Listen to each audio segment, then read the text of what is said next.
Pemirsa, hendak menghadiri Festival Al-Quran Tua, mobil Gubernur Nusa Tenggara Timur diadang massa. Massa berorasi menuntut pengerjaan ruas jalan Kalabahi Kokar di Kabupaten Alor, NTT segera diselesaikan.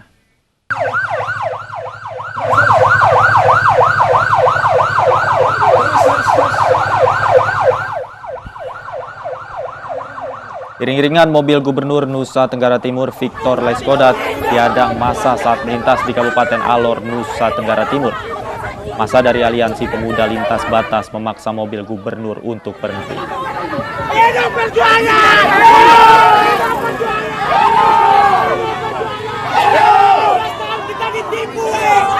Sambil membawa poster, massa terus berorasi. Massa ini kesal lantaran pembangunan ruas jalan Kalabahi Kokar di Kabupaten Alor tidak kunjung dikerjakan.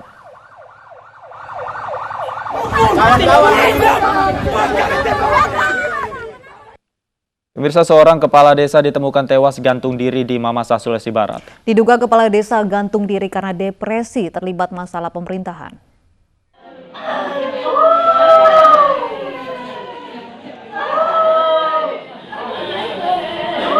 Isak tangis keluarga pecah dari rumah duka di Saulemo, Rantebulahan di Mamasa, Sulawesi Barat. Keluarga tak menyangka pelipus ditemukan gantung diri di salah satu pohon yang ada di kebun kopi. Padahal saat pamit untuk pergi, pelipus yang merupakan kepala desa Buangin mengatakan akan membagikan bantuan langsung tunai di balai desa. Namun kepala desa ini ternyata bunuh diri dan meninggalkan surat untuk keluarga yang berisi pesan agar keluarganya tidak masuk dalam jalur politik. Dari pemeriksaan sementara, kepala desa mengakhiri hidupnya karena depresi mengatasi persoalan pemerintahan. Namun polisi menyatakan persoalan pemerintahan sudah selesai. Polisi masih menyelidiki penyebab kematian kepala desa Buangin ini di Kabupaten Mamasa.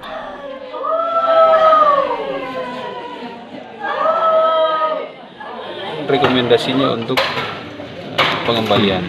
Kemudian dari informasi Pak Camat ya, kemarin dulu kan ada pertemuan dan itu semua sudah clear, tidak ada masalah. Tinggal memikirkan bagaimana pembangunan desa Buangin ini ke depan untuk kerjasama dengan masyarakat. Di bawah tekanan itu. Untuk dugaan itu tentu kami akan pelajari lebih lanjut lagi. Sementara itu, isak tangis mewarnai eksekusi kepala desa Baleharjo yang akan ditahan di Lapas Wirogunan di Yogyakarta. Kepala desa terlibat korupsi dana pembangunan Balai Desa Baleharjo senilai 353 juta rupiah.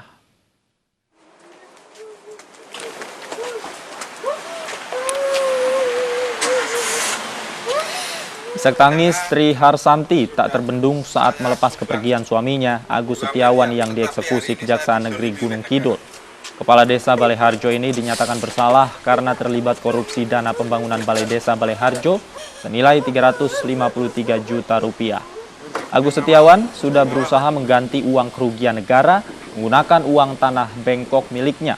Namun keputusan pengadilan menetapkan Agus tetap ditahan di Lapas Wirogunan, Yogyakarta selama 20 hari.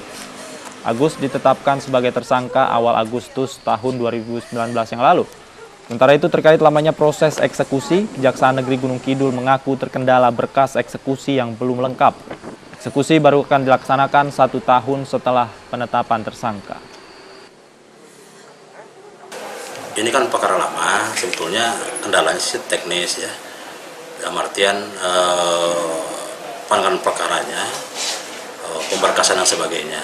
Jadi sebetulnya nggak ada kendala-kendala lain. Yang penting sekarang sudah selesai, sudah B21 dan sudah ditahap 2 kan, ditahan.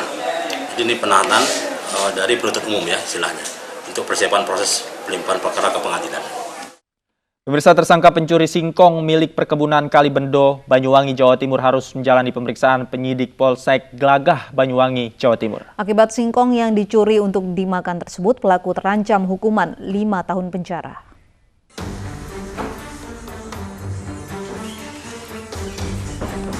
Seorang pemuda pencuri singkong yang diserahkan ke polisi oleh pihak perkebunan Kalibendo masih menjalani pemeriksaan penyidik di Polsek Glagah, Banyuwangi, Jawa Timur.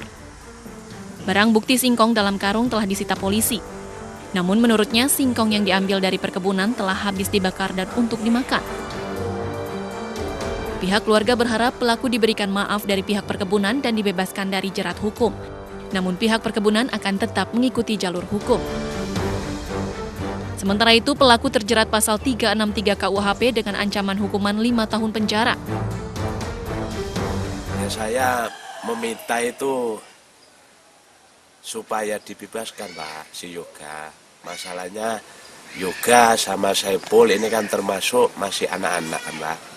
Sedangkan itu ngambil singkong untuk apa, Pul? Yoga untuk dimakan.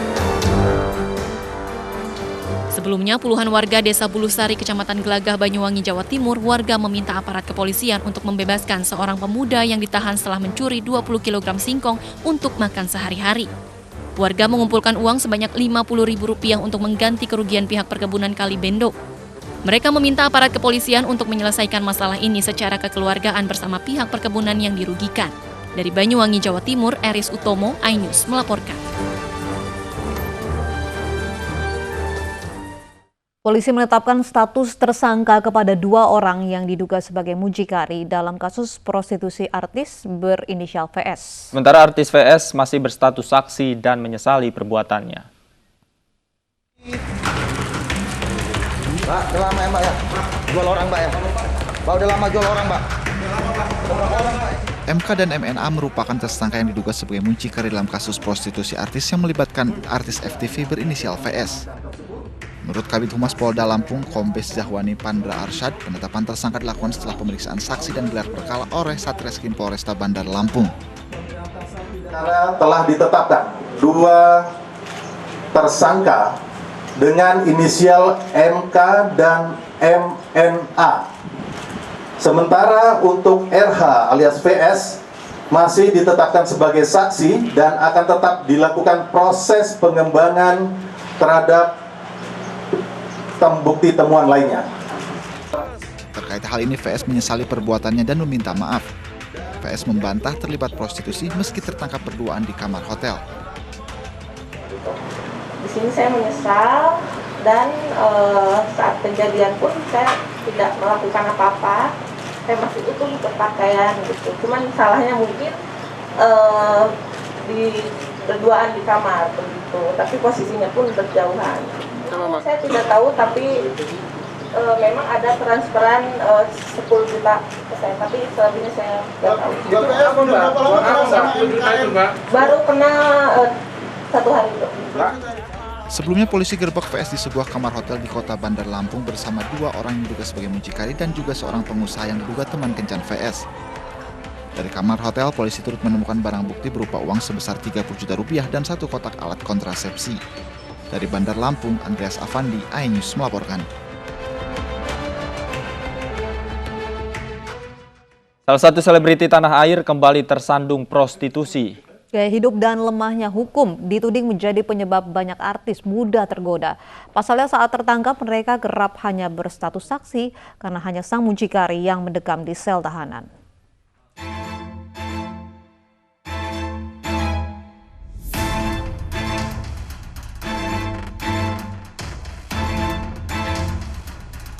Artis dan prostitusi seakan tak pernah selesai. VS, artis FTV, harus berurusan dengan polisi karena dugaan prostitusi online. Ia diamankan di sebuah hotel berbintang di Bandar Lampung berikut uang tunai Rp30 juta. Polisi menduga uang tunai bayaran jasa pemuas syahwat. Selain artis VS, polisi juga mengamankan 2 mucikari.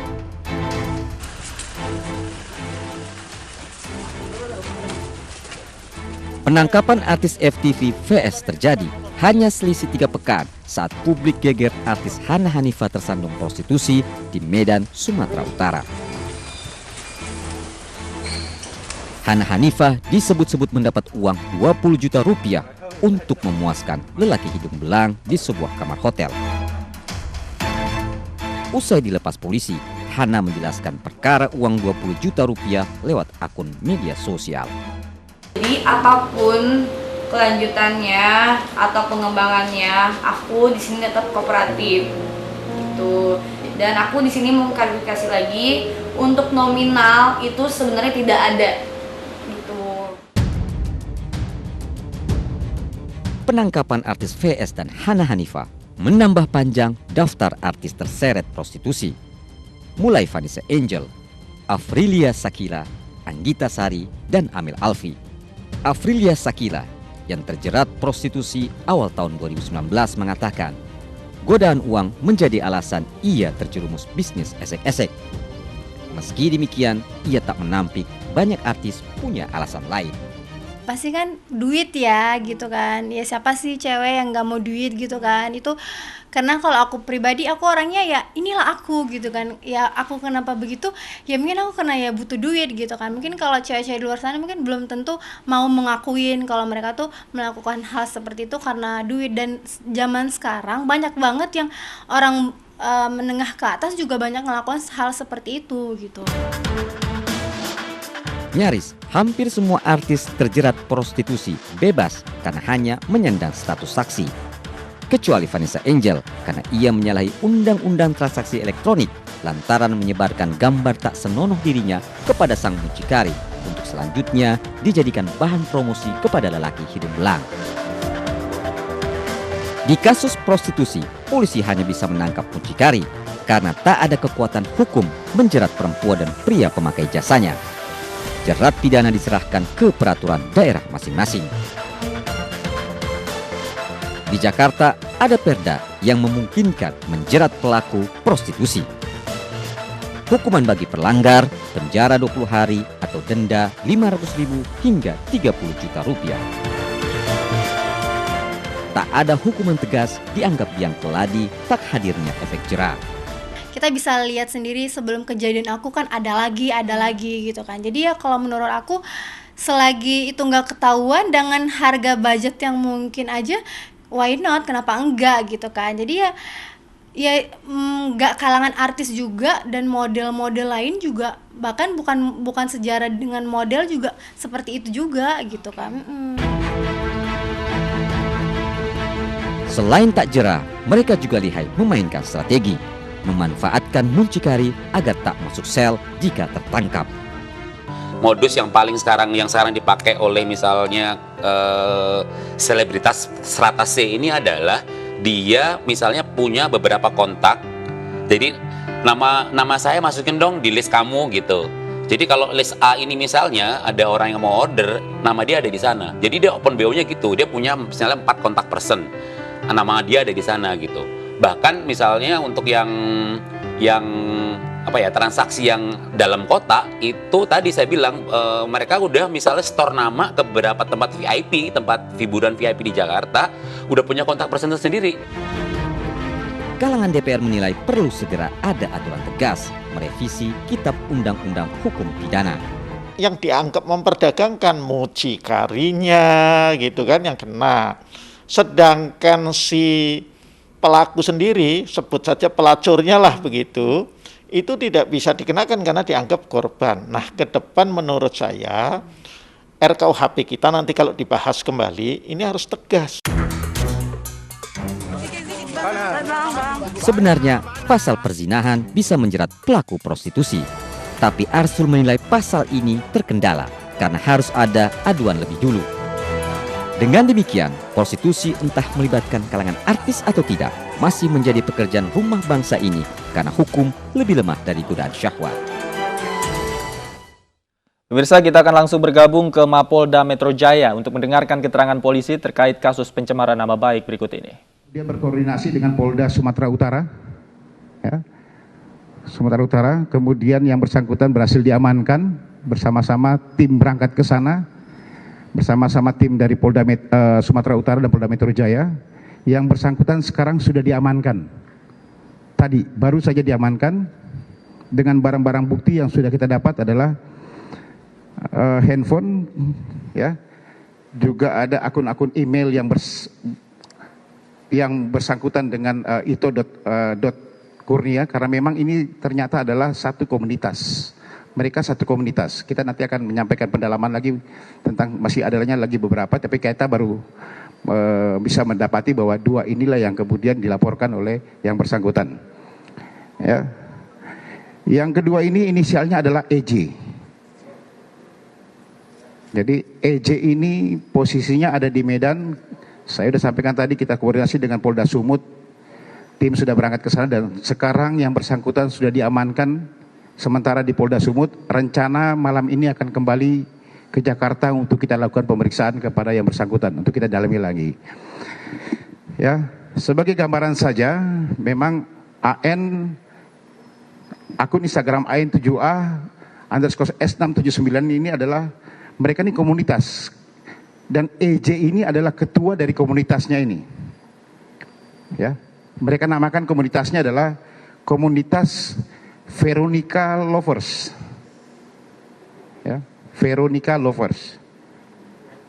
Veronica Lovers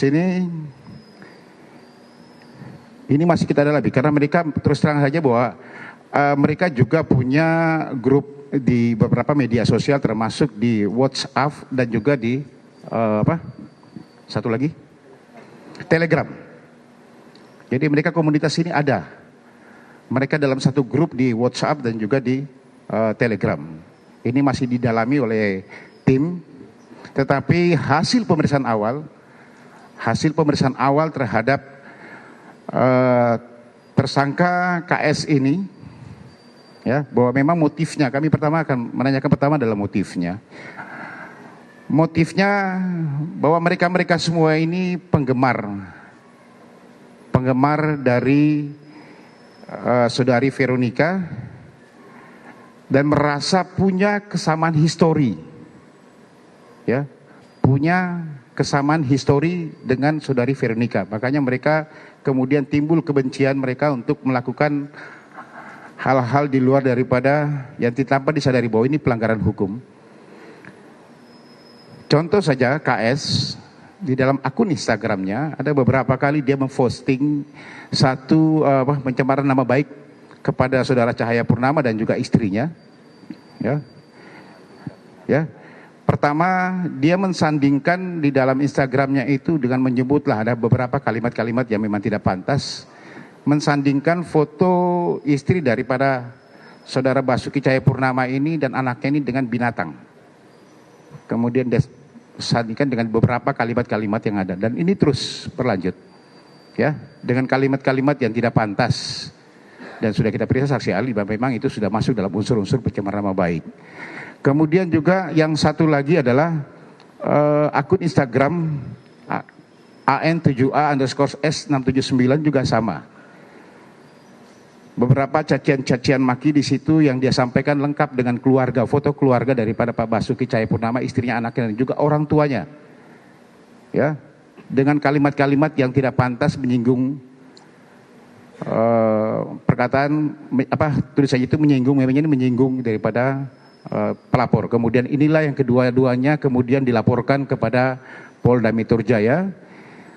Sudah sampaikan bahwa setelah kita lakukan penyelidikan, pemeriksaan, klarifikasi beberapa saksi dan juga saksi ahli yang ada, ya, dengan barang bukti yang ada, kemudian tanggal 17 Juli yang lalu kita naikkan dari penyelidikan ke penyidikan untuk kita kemudian memprofiling para pemilik akun ini. Kita temukan 2 TSK yaitu KS dan juga EJ. Ya. Proses ini masih berjalan, masih berlanjut. Ancamannya sudah saya katakan tadi di pasal 27 ayat 3, kemudian pasal 45 di Undang-Undang Nomor 11 tahun 2000. Kita beralih ke informasi lain, pemirsa. Seorang ibu rumah tangga di Bekasi, Jawa Barat yang aksi heroiknya melawan komplotan begal mengaku masih trauma usai pembegalan yang dialaminya. Korban yang berprofesi sebagai pengendara ojek online telah melaporkan kejadian yang dialaminya ke polisi. Minggunya kan ramai, saya pas lihat di jalan masih ramai ya. Biasanya saya nggak nyampe. Dwi Wulan Melani, warga perumahan Pondok Ungu Permai Babelan, Kabupaten Bekasi, Jawa Barat, mengaku masih trauma usai aksi pembegalan yang dialaminya Minggu dini hari lalu. Luka lebam di tangannya pun masih terasa akibat melawan 2 begal yang akan merampas harta bendanya. Dwi juga mengaku telah melaporkan kejadian yang dialami ke polisi. Kejadian berawal saat Dwi yang berprofesi sebagai pengemudi ojek online tengah mengantar order makanan dipepet sepeda motor yang dikendarai 2 pemuda hingga terjatuh. Beruntung, Dwi selamat dan membuat pembegal lari kocar-kacir setelah senjata tajam berhasil direbutnya. Dwi juga berhasil mempertahankan sepeda motor dan telepon genggamnya yang sempat ingin dirampas pelaku.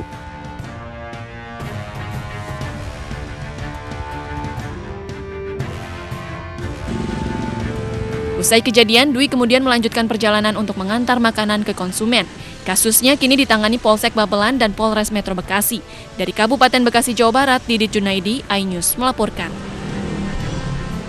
Dan saat ini sudah bergabung bersama kami Dwi Wulan Meilani, korban pembegalan yang melawan komplotan begal. Assalamualaikum, selamat sore Ibu Dwi. Sore Bu. Baik, Ibu boleh diceritakan kepada kami bagaimana kejadian Anda saat itu hingga menjadi korban pembegalan? Saya pertama kali awalnya tuh saya dapat orderan food menuju ke lokasi itu. Nggak lama dari situ saya dipepet 2 orang pelaku dari belakang, langsung dijorokin gitu ya. Didorong saya melakukan perlawanan seperti itu Bu. Apa yang berusaha diambil oleh 2 komplotan begal tersebut? Yang mau diambil sebenarnya itu handphone saya Bu. Terus Anda berusaha merebut kembali begitu? Iya betul Bu. Ibu, dalam rekaman CCTV Anda terlihat sangat berani begitu melawan, merebut kembali, bahkan mengejar pelaku begal. Mengapa Anda begitu berani?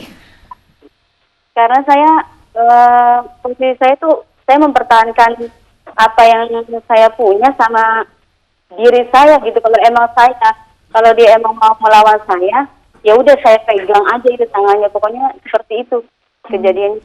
Tidak ada perasaan takut saat itu, kan Ibu perempuan, terus pelakunya 2 orang laki-laki. Pegang celurit bahkan ya saat itu? Iya, itu saya itu bangkitnya itu pas dia tuh udah ngedorong saya, handphone saya dirambut, itu saya udah mulai rasa ini, saya tuh langsung bangkit gitu untuk ngelawan dia aja gitu. Sampai saya tuh nggak tahu kalau di ujung jari saya ini tunjuk ini kegores sama bendanya dia itu. Yang saya tahu dia tuh mau lawan saya tangkis terus itu Bu. Baik, Ibu Dwi memang biasa melewati jalan itu Bu atau baru pertama kali Bu? Bagaimana kondisi jalannya pada saat itu Bu? Sebenarnya saya udah pernah lewat situ, tapi nggak sering mungkin. Kadang saya lewat itu malam juga pernah, hanya kejadiannya itu yang saya alamin itu kan gelap posisinya di situ kan ya. Pas tikungan situ kan gelap. Sepertinya gelap, terus nggak ada orang yang ada orang tuh pas di depannya aja tuh, penerang jalan tuh di depan saya yang mau ke arah resto itu. Tapi pada saat kejadian Ibu sudah berusaha minta tolong Bu, berteriak, kemudian di sekitar Ibu ini adakah kemudian warga yang mungkin masih berlalu lalang Bu? Yang saya tahu, saya lawan aja dia dulu, terus awalnya saya teriak. Saya bilang jangan diambil, saya ojek online, tapi mungkin dia ini tetap aja ngerampas punya saya kan. Akhirnya saya ya seperti itulah Bu, pokoknya ya udah dilawan aja lah dia gitu. Bu, ini pelaku kan sempat mengacungkan celurit begitu, memang dia hendak melukai Ibu dengan celurit atau do menakut-nakuti saja saat itu? Sebenarnya dia mau melukai saya Bu, kalau saya nggak cepat ngelawan kan dia mau ngenain saya sebenarnya, hanya kan saya kan ngadu perlawanan terus sama dia kan ya. Saya tuh pengen dia tuh kalau mau ini saya ya udah saya balas aja dengan pegang tangannya dia itu udah. Apa yang pelaku katakan saat itu? Yang pertama kali dia mau mepet saya itu Bu, dia ngucapnya tuh satu kata itu, hayo gitu. Nah udah kayak gitu langsung saya ngedon di situ Bu, langsung saya didorong jatuh udah kayak gitu. Ibu tempat terluka juga Ibu? Apa saja Bu bagian tubuh yang terluka? Terluka enggak, hanya saya kena kegores di kuku saya itu yang saya mau ngerebut celuritnya dia itu Bu. Yang dia mau ini saya tuh saya kesenggol itunya aja, maksud celuritnya. Tapi tidak ada barang yang berhasil diambil oleh pelaku ya Bu ya? Oh nggak ada Bu, semuanya aman. Apa yang dilakukan Bu setelah melawan begal itu? Katanya Ibu masih sempat mengantar makanan sesuai pesanan ya Bu? Iya, saya mau menyelesaikan orderan itu, apa benar ini orderannya apa bukan gitu, orderan fiktif apa bukan. Saya cuma mastiin itu aja. Artinya Anda tetap melanjutkan itu Bu ya, tanpa melaporkan terlebih dahulu kasus itu atau meminta tolong pada orang terlebih dahulu Bu? Enggak, pikiran saya nyelesain ini orderan, terus saya balik, saya udah pikiran saya trauma ke situ. Trauma, tidak berani lagi lewat jalan tersebut gitu. Jadi perasaan saya masih ada, ya kan ada stoknya juga kayak gitu kan, itu jadinya seperti itulah Bu. Respon keluarga apa Ibu? Respon keluarga juga sama, maksudnya tidak percaya kalau itu kejadian seperti itu. Apa tanggapan polisi setelah mendapat laporan terkait apa yang Ibu alami? Tanggapnya akan ditindaklanjuti mungkin Bu. Pelakunya belum ditangkap begitu ya Bu ya? Harus, maksudnya masih dicari itu sampai ketemu itu begalnya. Terus diupayakan supaya dicari itu supaya nggak meresahkan warga situ Bu. Ibu, ini kan aksi Ibu sangat heroik sekali Bu. Apakah betul Bu, Ibu nanti informasinya akan mau mendapatkan penghargaan begitu Bu dari kepolisian? Kurang lebih seperti itu Pak. Penghargaan apa Ibu? Kurang tahu ini Pak. Penghargaan karena berani begitu ya melawan begal gitu Ibu? Iya mungkin, saya juga kurang ngerti kurang paham. Kan setelah Ibu begalnya kabur, terus ada orang begitu yang menghampiri Ibu begitu ya. Apa yang dilakukan orang itu Bu? Orang itu diam. Maksudnya juga mau ngejar juga udah keburu lari itunya begalnya. Tapi di lokasi itu memang sering terjadi aksi pembegalan atau seperti apa Ibu? Dari informasi warga sekitar mungkin? Bilangnya sih orang situ bilangnya baru ada kehilangan aja di situ.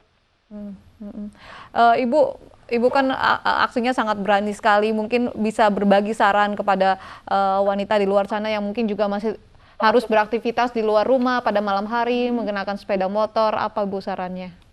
Sarannya supaya kalau menghadapi sesuatu itu ya dibawa dengan santai aja Bu, tenang. Maksudnya kalau emang dia dia posisinya dalam keadaan seperti itu, udah ditenangin aja dulu, maksudnya gitu, jangan panik, jangan gimana. Nah kalau misalkan dia punya kekuatan apa gitu, baru lawan gitu Bu. Tapi kalau nggak sanggup melawan, jangan melawan ya, nanti malah membahayakan diri sendiri begitu ya Bu ya. Baik, terima kasih Ibu Dewi Wulan sudah bergabung dan juga berbagi cerita bersama kami di ini sore. Ratusan warga Tegal, Jawa Tengah berdesakan dan tidak patuhi protokol kesehatan demi mendapatkan kupon daging kurban. iNews Sore segera kembali, tetaplah bersama kami.